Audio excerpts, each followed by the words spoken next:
E agora, o mundo em que vivemos. Uma análise dos acontecimentos atuais à luz da Bíblia. Com o pastor Érico Rodolfo Bossinger.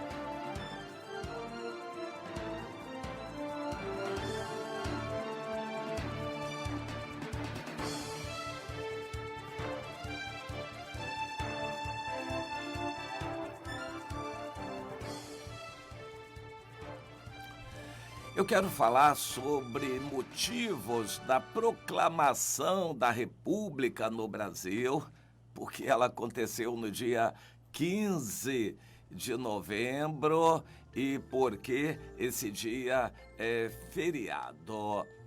Todo brasileiro gosta de feriado, mas os motivos do feriado não importam. A gente gosta de feriado.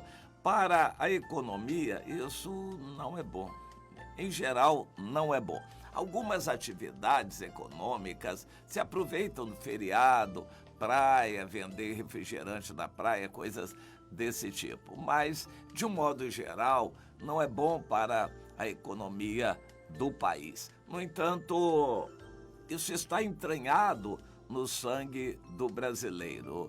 Gostar de feriado, folga, férias, fim de semana prolongado, e isso tudo está no sangue do brasileiro. Bom, o 15 de novembro é tido como o dia da proclamação da República. Ele só foi declarado feriado muito mais tarde, se não me engano, em 1949, enquanto a proclamação foi em 1889.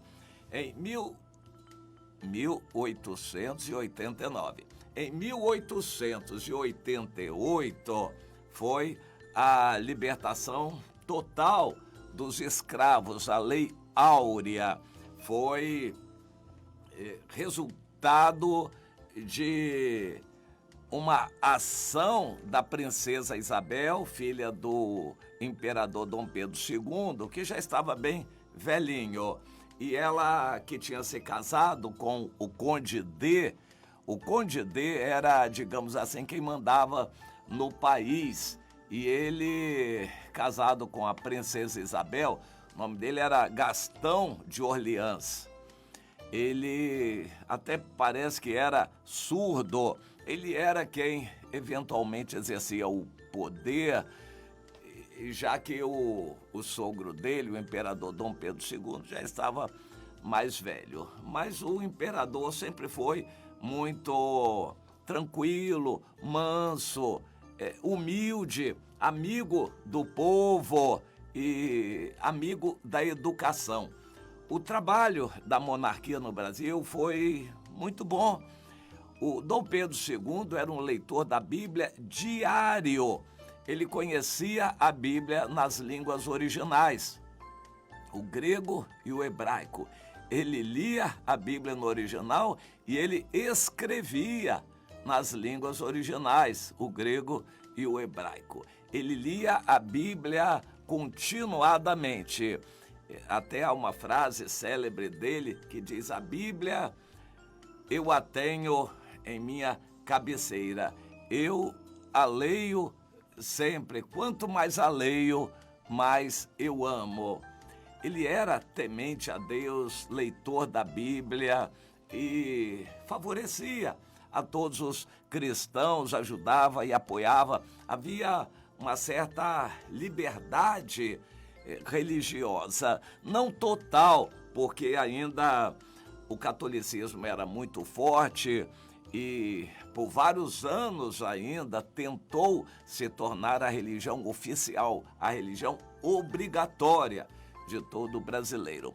Mas um espírito de libertinagem ou espírito liberal já corria no sangue de muitos brasileiros. Por exemplo, Rui Barbosa e vários outros que lutavam para que a religião não fosse obrigatória, uma religião oficial, mas que ela fosse opcional e questão de uma escolha pessoal.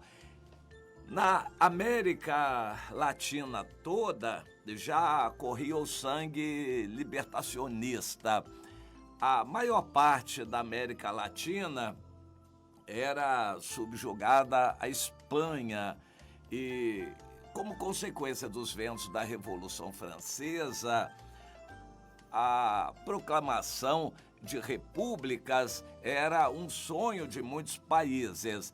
E nisto se destacou um venezuelano chamado Simão Bolívar, que mais ou menos pelos anos 1800 estava em plena atividade e ele morreu em 1830 e ele foi presidente da Bolívia. Ele ajudou vários movimentos de independência em vários países da América do Sul. E isto enquanto no Brasil vigorava a monarquia.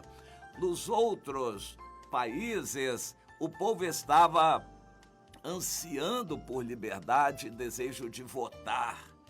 No Brasil, a monarquia satisfazia. A corte não gastava demais, não havia luxo excessivo, o imperador era simples, amigo do povo, da educação. A monarquia tinha muitos adeptos. Mas aí aconteceu a Guerra do Paraguai. E na Guerra do Paraguai houve um desgaste compreensível e os militares ganharam prestígio na Guerra do Paraguai. O Duque de Caxias se destacou e vários outros militares se destacaram. O Brasil ganhou marechais. O marechal é uma categoria de militar, uma graduação que só é atribuída em tempos de guerra. Mas como o Brasil havia acabado de sair da Guerra do Paraguai, que foi uma vergonha, Brasil, Argentina e Uruguai, um grande poder, atacaram para arrasar o pequeno Paraguai, porque o Paraguai ansiava por ser mais independente. Bom, na Guerra do Paraguai se fizeram heróis. Os militares ganharam prestígio e começaram a querer ter mais poder no governo. Com a libertação dos escravos em 1888, com a Lei Áurea, os proprietários de terras e os donos do agronegócio ficaram muito insatisfeitos com o governo monárquico, o governo do Dom Pedro II.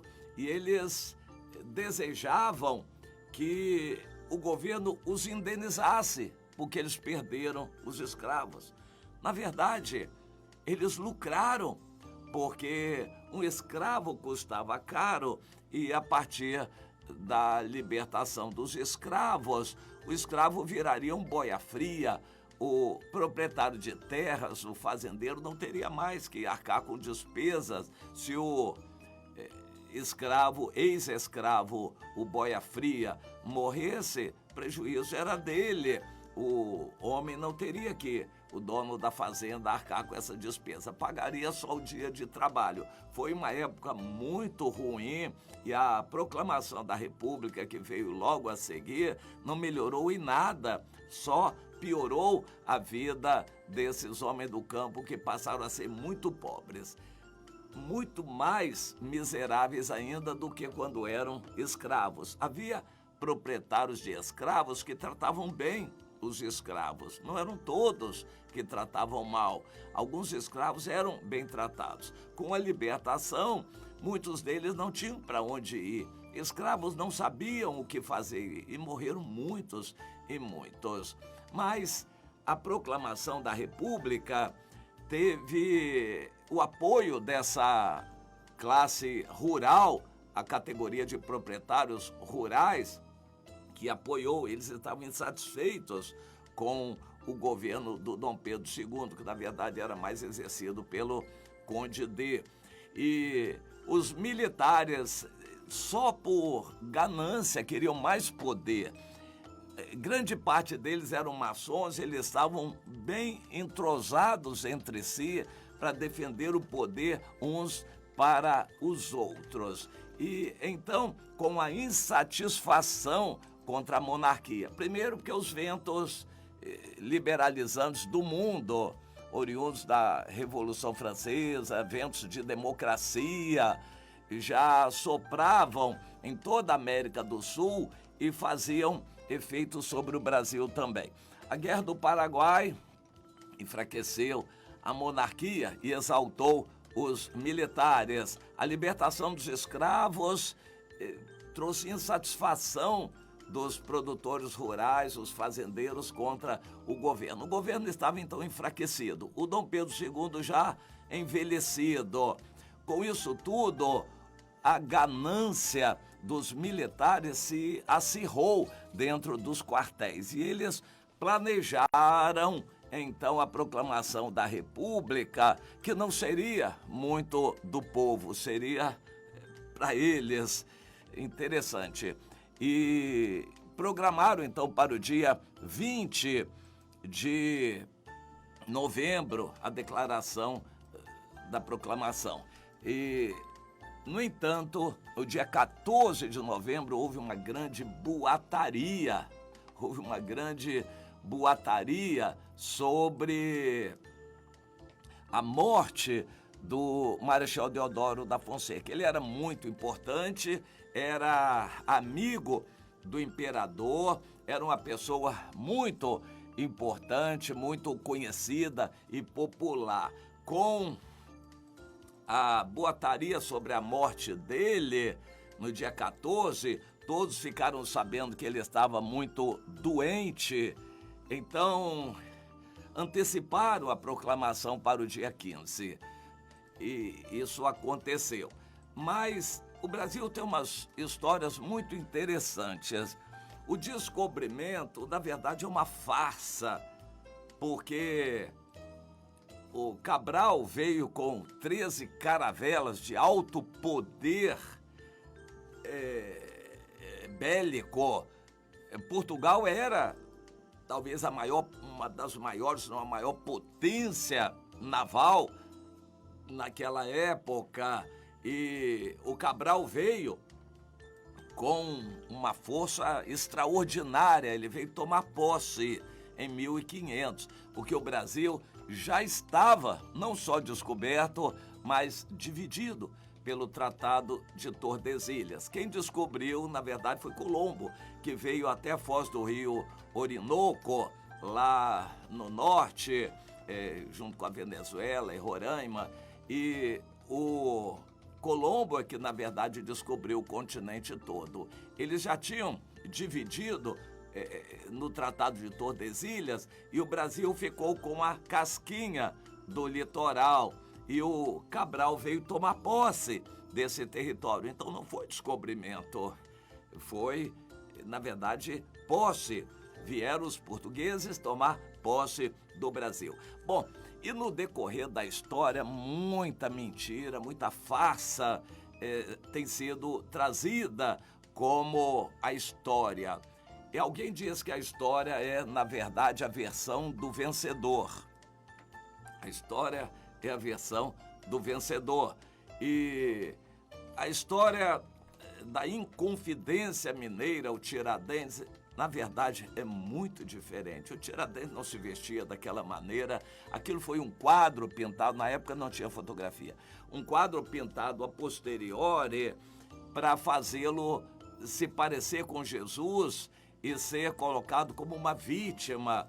Mas a história era muito diferente daquilo. A independência com Dom Pedro I, independência ou morte, o grito do Ipiranga, foi muito diferente. Então, em princípio, toda a história oficial que nos é trazida, que o Duque de Caxias foi maravilhoso, nada disso. E a história é deturpada para favorecer os vencedores. Ultimamente, eu tenho aqui uma reportagem na minha frente sobre a ditadura militar do Brasil de 1964 a 85. Na verdade, não foi bem uma ditadura. A ditadura foi do Getúlio Vargas e como foi uma ditadura. Mas a dos militares não foi, assim, uma ditadura. Havia liberdade para praticamente tudo, só não havia liberdade para uma coisa, para proclamar o comunismo no Brasil. A única liberdade que não havia. Mas a história deturpou isto, e o que se ensina nas escolas é diferente. Os militares eram truculentos e tomaram o poder, fizeram e aconteceram. Na proclamação da República, o movimento foi de militares também, militares de generais, nada de tropa. A tropa não estava conscientizada e o povo gostava do imperador. O povo ficou longe de toda a proclamação da República. Os militares reunidos lá na Vila Militar combinaram de proclamar a República no dia 20 de novembro, mas no dia 14 o Marechal Deodoro não estava entre eles, porque ele estava doente.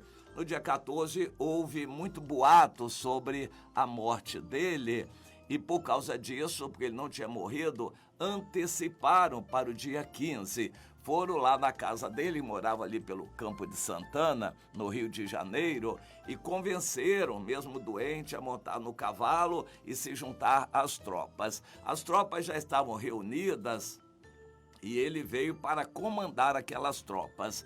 Na verdade, eles queriam apenas derrubar o Visconde do Rio Negro. Esse Visconde do Rio Negro é Visconde do Ouro Preto. Visconde do Ouro Preto estava lá no que hoje é o Palácio Duque de Caxias, a sede ali militar na Central do Brasil, e as tropas se colocaram lá para derrubar o Visconde do Ouro Preto. E eles convenceram o Marechal Deodoro da Fonseca a se unir, porque aí daria credibilidade. As tropas que estavam juntadas pelos generais maçons, o Floriano à frente, estavam ali, mas eles não tinham credibilidade junto ao povo. Então chamaram o Marechal Deodoro da Fonseca para dar credibilidade ao movimento, mas enganaram. Ele estava doente, enganaram. Disseram que o movimento era só para derrubar o Visconde do Ouro Preto. Então ele aderiu. E foram e avisaram o imperador. O imperador disse, então está bem, eu vou satisfazer vocês. Eu vou demitir o Visconde de Ouro Preto e vou nomear o Silveira Martins no lugar dele.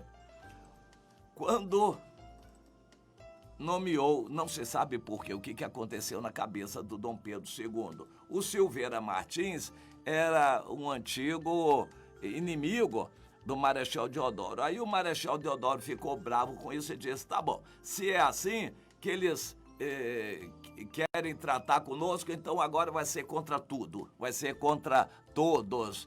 A nossa declaração, nosso movimento é contra o império todo. Só aí que se transformou no movimento para a derrubada do Dom Pedro. Mas a coisa foi muito rápida, porque logo no dia seguinte prenderam os políticos que apoiavam a monarquia, prenderam os principais nobres da família real, botaram no navio e mandaram para a Europa esses nobres, inclusive o Dom Pedro II. Dom Pedro II ficou muito triste porque ele era brasileiro, tinha nascido no Brasil, amava o Brasil e o lugar dele era o Brasil. Ele foi mandado para a Europa e lá ele morreu 2 anos depois, muito triste.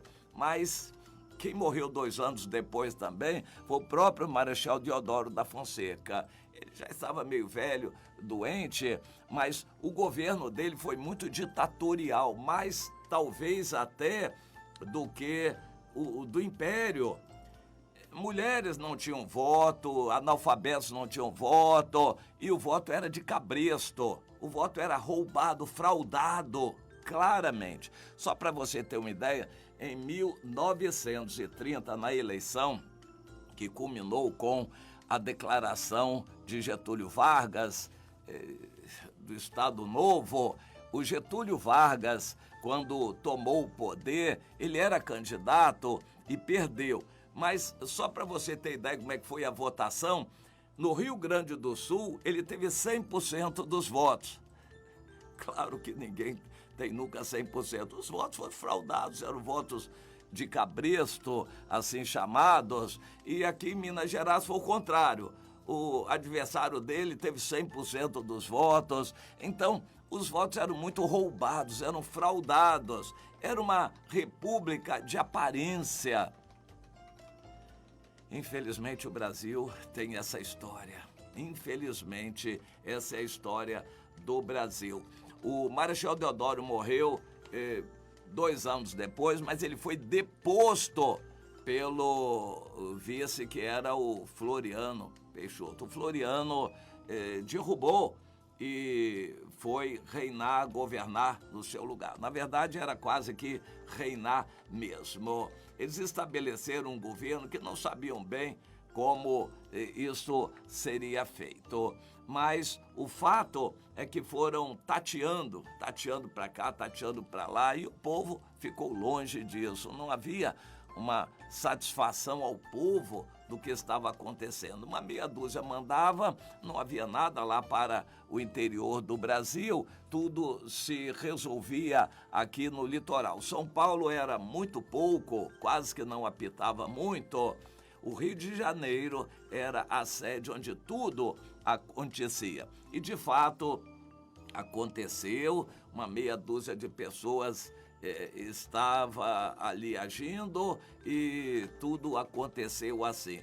Agora, a história é enfeitada para nossas crianças nas escolas poderem ter uma ideia melhor. Mas quando a gente vai para o âmago da coisa, ver a verdade como foi, é vergonhoso para nós brasileiros ver como as coisas acontecem. Então, para nós termos essa ideia, o passado não muda mais, a gente pode aprender com o passado.